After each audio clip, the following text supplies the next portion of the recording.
Numark DJ2GO2 Touch mapping hacks. I'm DJ Spiegel Spin, and in this video, I'm going to show you how to get the most out of the Numark DJ2GO2 Touch.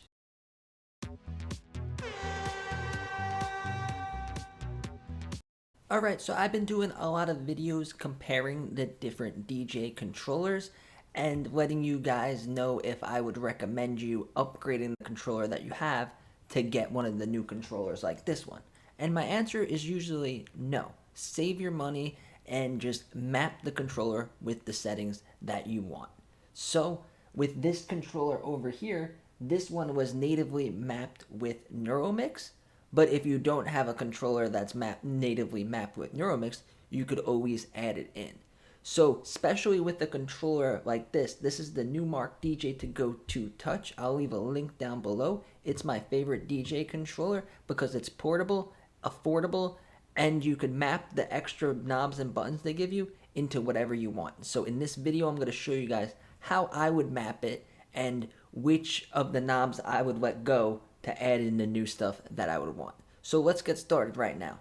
So to get to the Midi device section, you press the middle button and then you press the settings and you go to Midi devices. This is where you're going to find all your Midi devices. If you're using a Bluetooth Midi device, this is where you will connect it. So now you'll see your controller, DJ2GO2 Touch. Click on that. Now we're in the controller. So up here, once you make a list of, once you make a new custom mapping, it's going to be saved here. So I recommend having more than one, especially with such a small controller. So I have a mapping saved for scratching, and then I have a mapping saved for EDM, and then a mapping saved for whatever styles. Have at least 2 or 3 there, and then you could just come here and switch it quickly, and all of the buttons will be changed. So let's start a fresh one. So which knob are we going to get rid of? I'm going to get rid of this one right here. This is the Q level. So what that does is when you're using headphones, it'll mix in the amount of that you hear of the mix in your headphones. So you'll hear both songs playing even if only one song is playing to the audience. So it essentially does this. If you go over here and go to your regular settings, you'll see this Q bar down here. So if you get rid of that on the controller and use it for something else, if you want to adjust the headphones Q, you just have to go into the settings and do it. So you don't lose that function, you just have to do it through the screen. So that is a knob I am willing to sacrifice for something better. Now the biggest complaint with this controller is there's no bass knobs and there's no filters. So the Hercules Starlight has a bass knob, the Hercules Control Mix has a bass knob, and a lot of people are saying, should I get rid of this controller and get the Hercules controller? And the answer is no. Just map in your own bass knob or a filter. For this example, I'm going to use a filter because it does the bass and it also adds the filter noise, so that's what I'm going to do. You guys can do a bass knob, I'll show you both.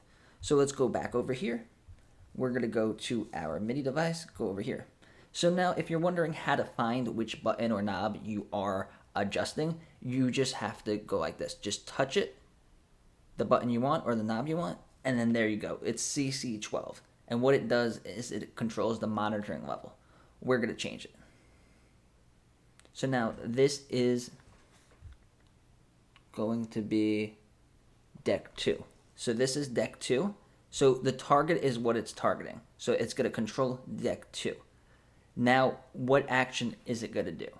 You have a list of pretty much every function in the app, and we're going to go over here to filter. And then hit save. So now this is saved as a filter. Let's see what happens. Save, done. Go over here. That's deck 1. This is deck 2. So now you see I'm moving this knob here that was originally the Q button, and now I have a filter. So let's load up a song.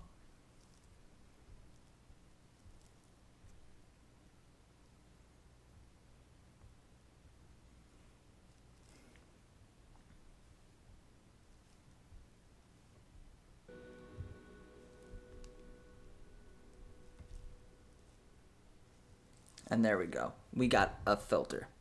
So now we have our filter done. So what other effects or what other functions am I going to want on this controller? Well, when I DJ and when I scratch, the most common effect that I'm going to add is an echo. So I could do smooth echo out transitions, and I could do really cool echoes when I'm scratching. So this is what we're going to do.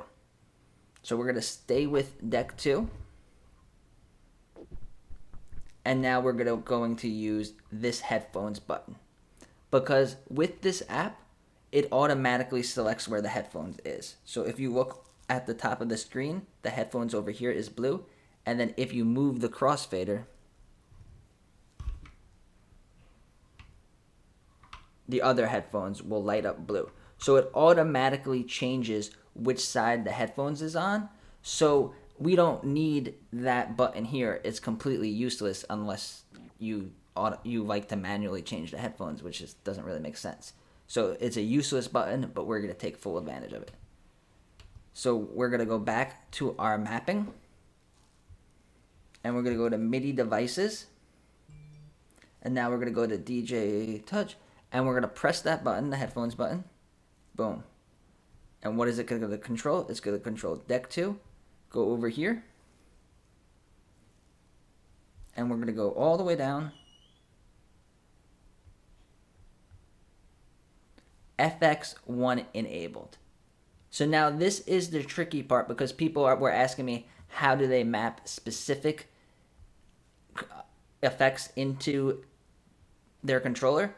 Well, the answer is you can't do it through the mapping editing. You have to first have it enable effects 1 like this. You see, I press it over here, effects, manual.